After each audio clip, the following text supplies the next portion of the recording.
Skin जो है नाज़रीन ख़राब हो जाती है, पानी की कितनी मिकदार चाहिए, इन तमाम तर बातों को आज हम करेंगे आपसे ताकि आप रोज़ा भी रखें और आपकी स्किन भी फ्रेश रहे। हमारे साथ मौजूद हैं डॉक्टर नीलम अयूब, आप स्किन स्पेशलिस्ट हैं। आपने रमज़ान पाकिस्तान के लिए वक्त निकाला, फ्लोर पे हमें ज्वाइन कर चुकी हैं। Welcome to the show. Thank you very much. अस्सलाम वालेकुम नीलम, बहुत शुक्रिया। कॉस्मेटोलॉजिस्ट भी हैं जी और बड़ा नाम है इनका इस्लामाबाद में, तो हमने कहा जी आज बताएं, आप भी सीक्रेट शेयर करें कि स्किन के। और वैसे मैं ऑफ द रिकॉर्ड आपको बता रहा हूँ कि ये राफिया पूछी थी इनसे, उन्होंने पूछा कि आप क्या पूछेंगे, उन्होंने कहा जी पूछेंगे स्किन कैसे आप फ्रेश रखते हैं, अपनी बताएं आपने कैसे से रखी है। कहती मैं तो मेकअप किया तो खैर ऐसा नहीं है, ये तो मजाक अज़राह मजाक मैंने बात की। हाँ, लेकिन अदरवाइज़ ये है कि बिल्कुल इनसे हम सीक्रेट्स पूछेंगे। हम कर रहे हैं जी फास्पा के हवाले से मज़ीद बातचीत करेंगे, लेकिन पहले डॉक्टर नीलम के पास जाएंगे।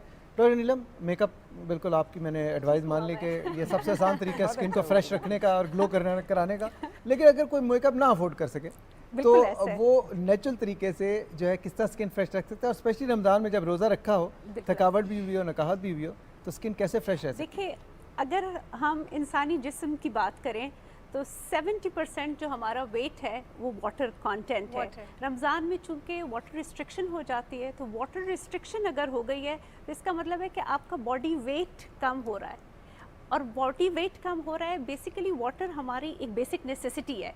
हमारे स्किन बैरियर फंक्शन को बेहतर करने के लिए पानी का बहुत अहम किरदार है। तो अगर हम वो नहीं लेंगे तो वो नेचुरल सी बात है कि सुखड़ना शुरू हो जाता है, लाइंस एंड रिंकल्स आना शुरू हो जाती हैं। लेकिन अगर हम देखें, जैसे रोज़े की रूह है, it teaches us discipline, it teaches us कि सेल्फ कंट्रोल कैसे करना है, एम्पैथी दिखाता है, जेनरोसिटी सिखाता है। लेकिन अगर यही सेल्फ डिसिप्लिन और सेल्फ कंट्रोल हम अपनी एवरीडे लाइफ में भी इम्प्लीमेंट करें, या डिसिप्लिन कि हमें अपने पानी के ग्लास 8 पूरे करने ही करने, तो there is no reason that you become dehydrated. खाली जेनरोसिटी से अगर हम नहीं, वहाँ जेनरोसिटी दिखानी है, लेकिन अगर हम सेल्फ डिसिप्लिन पे जाएं और हम बहुत ज़्यादा मुरगन ग़िज़ाएँ अवॉइड करें, बहुत ज़्यादा मीठी ग़िज़ाओं को अवॉइड करें, तो एक्चुअली रमज़ान में हमारी बॉडी की हीलिंग हो रही होती है।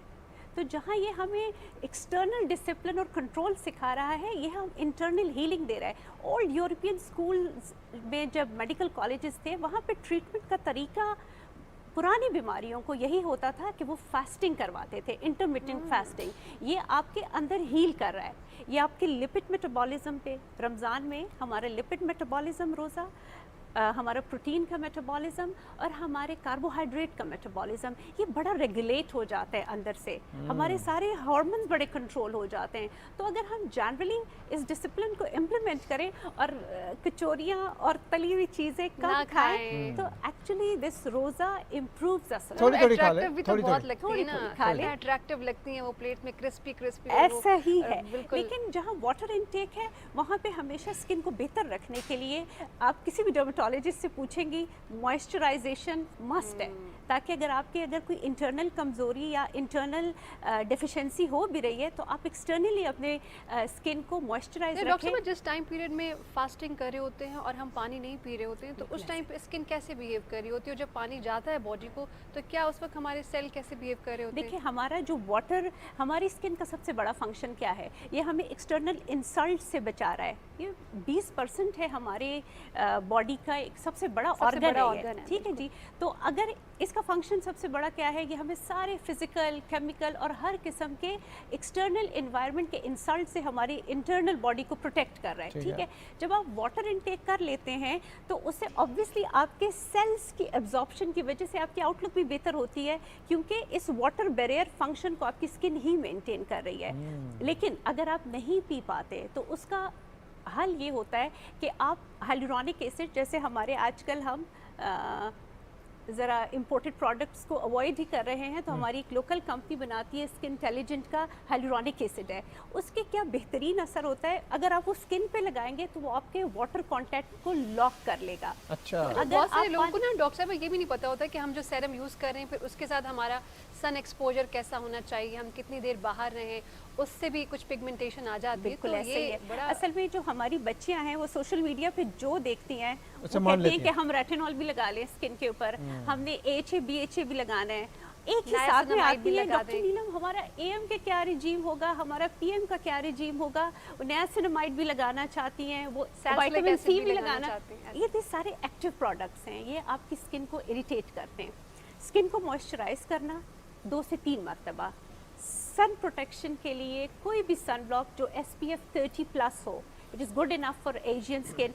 उसके बाद जैसे मैंने आपको बताया कि अगर हाइलुरोनिक एसिड हम इस्तेमाल करते हैं तो हमारे वाटर कंटेंट को वो लॉक कर देगा। सो कोई रीज़न नहीं है कि आप जो है, लेकिन अगर पिगमेंटेशन है किसी को तो ऑब्वियसली वो फिर कोई एक्टिव इंग्रेडिएंट जिसमें ग्लाइकोलिक एसिड है वो लगा ले। अगर कोई कहते हैं कि मैं एज कर रही हूँ और मैंने अपनी एजिंग को अरेस्ट करना है तो वो फिर रेटिनॉल लगा ले। अगर कोई कहते हैं कि नहीं मेरी हाइड्रेशन ठीक नहीं है तो हाइलुरोनिक एसिड लगाए। और अगर कोई रेटिनॉल नहीं लगाना चाहता तो खुश रहे, खुश रहने से भी मैंने देखा है लेकिन सब चीजें एक साथ ना लगाएं, स्किन को ब्रीथ करने की जरूरत होती है। जी बहुत शुक्रिया ख़वातीन हज़रात, आज हमारे मेहमान पर्सनैलिटीज़ बहुत ही इंटरेस्टिंग है। एक सवाल जो मैं पूछना चाह रहा था फाजिया जी, आपके कुछ आर्टिकल्स जो है वो नज़रों से गुजरे जो आपने ये, और ये मैं सवाल इसलिए पूछ रहा हूँ कि ये फाजिया जी को भी कंसर्न करता है और डॉक्टर नीलम को भी करता है कि ये अक्सर मार्केट में स्किन को गोरा करने वाली क्रीम जो है ना ख़वातीन काफ़ी इस्तेमाल करती हैं, अक्सर मैंने देखा है। तो इनका क्या इम्पैक्ट होता है? डॉक्टर नीलम आप इसका ज़रा वो बायोलॉजिकल इम्पैक्ट बताइएगा, और फाजिया जी आपने जो आर्टिकल लिखे वो किस लिए लिखे थे? आप पहले इनसे पूछ लें। अच्छा पहले बायोलॉजिकल बताएं। देखिए, गोरा करने वाली क्रीमें, जैसे आपने मुझे पूछा कि दाना निकलता है तो इंस्टेंट उसको कैसे ख़त्म करना है, एग्जैक्टली द सेम इज़ कि हमारे पास एक खातून आएंगी जिसको पिगमेंटेशन होगी 8 साल से, लेकिन वो चाहती है कि 2 हफ्ते बाद मेरे देवर की शादी है, नीलम ये ख़त्म कर दो। व्हाट जादू आई हैव कि मैं वो कर दूंगी और मैं वो ख़त्म कर दूंगी, एक्सेप्ट कि ये जो एडवर्टिजमेंट्स में दिखाते हैं जनरली गोरा करने वाली क्रीमें, स्टीरॉयड, पोटेंट स्टीरॉयड उनके अंदर होता है, नंबर 1, नंबर 2 मरकरी होता है उनके अंदर। इनके इतने नुकसानात हैं कि अगर ये ख़वातीन जान ले तो ये इस पिगमेंटेशन के साथ रहना पसंद करेंगी as compared to applying this potent steroid on their face and the mercury, because उसका जादुई असर होता है। वो 5 दिन लगाएंगी और 6th डे पे। नीलम क्या अवेयरनेस नहीं होती है? और बहुत सारी ऐसी क्रीम्स होती हैं कहते हैं इसको इसके साथ मिला लें, इसको इसके साथ मिला लें और एक फार्मूला बना लें और वो लगा लें, 7 दिन के बाद आप फार्मूला क्रीमों में पोटेंट स्टेरॉयड होता है, व्हाइटनिंग कॉकटेल्स ये लोग डाल देते हैं और तो ये तो स्किन कैंसर भी कॉज कर सकता है। ये मरकरी आपको स्किन कैंसर कॉज करता है। ये जो आप पोटेंट स्टेरॉयड लगा रहे हैं इनिशियली तो आपकी स्किन को थिन आउट करेगा और आपको स्किन के मसले मसाइल देगा, लेकिन जब ये प्रोलॉन्ग्ड यूज करना शुरू कर देते हैं तो आपके ये इंटरनल एब्जॉर्प्शन शुरू हो जाएगी और जो स्टीरॉयड के सिस्टेमिक इफेक्ट्स हैं वो बहुत ज़्यादा ख़तरनाक है। बहुत सारी ख़वातीन को आपने देखा होगा जो हमारे पास गांव से या छोटे शहरों से लोग आते हैं, उनके बिल्कुल कुशन वाइट फेस होते हैं, बड़ा सा moon like face. Why? They have been applying steroid for a long time और बिल्कुल मास्क की तरह, no wrinkle and puffy face और होता है। उसका फिर असर तो बाद में आते हैं उसके साइड इफेक्ट्स। सारी क्रीम ऐसी होती हैं या ये नहीं? बिल्कुल ऐसी बात नहीं है। जो ये लोग फार्मूला क्रीमें या बगैर अपने डॉक्टर से कंसल्ट किए हुए आम दुकानों से क्रीम्स खरीदती हैं, we have lots of treatment for pigmentation जिसमें alpha arbutin, kojic acid, AHA BHA हम कहते हैं, विटामिन C कहते हैं, ये सारी मुफीद चीज़ें हैं जो अगर आप अपनी स्किन पे लगाते हैं तो ऑब्वियसली आपकी पिगमेंटेशन। डॉक्टर को कंसल्ट करना बहुत ज़रूरी है, बहुत ज़रूरी है। अच्छा डॉक्टर नीलम यहाँ पे मौजूद हैं। डॉक्टर साहब मैं ये जानना चाहूँगा कि नेचुरली स्पेशली माह सियाम के हवाले से भी बट अदरवाइज ऑल्सो स्किन को फ्रेश रखने के लिए कौन सी ऐसी फ्रूट्स हैं या ऐसी फूड है जो आप ज़्यादा इस्तेमाल करें तो आपकी स्किन अच्छी रह सकती है? पानी के अलावा, पानी तो पीना है, पानी तो हाँ। देखिए, बैलेंस डाइट, जैसे मैंने कहा कि डिसिप्लिन ज़िंदगी में बड़ा ज़रूरी है। अगर हम देखें तो हमारे सुन्नत है कि रोज़ा अफ्तार किया जाता खजूर के साथ। खजूर हमारी कैलोरी इनटेक को भी पूरा कर देती है। 2 खजूरों में 110 कैलोरी आपको आराम से मिल जाती हैं। फिर उसकी अगर कॉम्पोजिशन आप देखें तो उसके अंदर आपके पास क्या क्या है? मैग्नीशियम है, पोटेशियम है, कैल्शियम है उसके अंदर आयरन है। तो ये 2 खजूरें ही खा के आपके न्यूट्रिएंट्स जो है वो आपको मिल रहे हैं।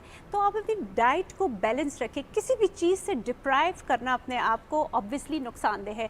हमें कार्बोहाइड्रेट की ज़रूरत है ऑब्वियसली। अगर हमारे पास कार्ब नहीं होगा तो हमारे पास एनर्जी या जो फ्यूल हमें अपनी डेली एक्टिविटी के लिए चाहिए वो कहाँ से आएगा? अगर हम फैट नहीं लेंगे तो क्या होगा? वो भी हमारी स्किन के ऊपर एजिंग आएगी।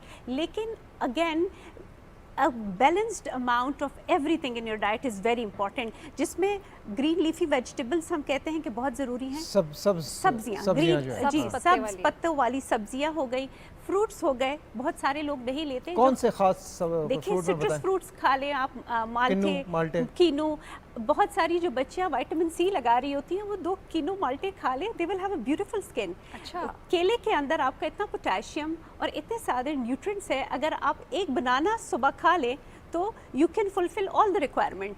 अगर आप मॉर्निंग में ब्रेकफास्ट के अंदर एक एप्पल खा लें तो आपका आयरन कंटेंट पूरा हो जाएगा। We all know this, unfortunately हम फॉलो नहीं करते इन चीज़ों को। follow नहीं सो करते। बैलेंस डाइट बहुत ज़्यादा ज़रूरी है। और बाय बैलेंस डाइट में ये नहीं कहती कि कार्ब लेने तो चावल खाते जाएं, मकई की रोटियां और गंदम की रोटियां खाती जाएं। It has to be a balance of everything, small लेकिन डॉक्टर पोर्शंस नीलम, में। जो बैलेंस डाइट आप डॉक्टर हजरात बताते हैं ना, उससे हमारा पेट नहीं भरता, फिर क्या करें? पोर्शन कंट्रोल तो बहुत इतना ज़रूरी है। छोटा सा पोर्शन थोड़ी कैसे कि सख्ती बस तो करनी इतना सा पड़ेगी। खा लें? थोड़ी सी इतने देखिए, से- कैलोरी रिस्ट्रिक्शन जो रमज़ान में हम करते हैं, इसके मैंने आपको कहा कि ये इंटरनल बॉडी की हीलिंग हो रही है, वो कैलोरी रिस्ट्रिक्शन से ही हो रही है। आपका ग्लूकोज कंटेंट अगर आप कम कर दें तो इससे बेहतरीन एंटी एजिंग इफेक्ट नहीं होता, वो सही। हमारे सेलुलर लेवल पे जाके काम करते हैं। आम नाजरीन इसको समझ नहीं पाएंगे, लेकिन सादा अल्फाज में बहुत ज़्यादा मीठा खाना आपको बहुत जल्दी बूढ़ा कर देता है। हाँ, सही है। सो हर चीज़ को एक खास मिकदार में जितनी ज़रूरत हो, बिल्कुल। मियाना रवि बिल्कुल, बिल्कुल एतदाल रखें के आप, साथ उसको हर चीज़ में खाएं एतदाल और रखें।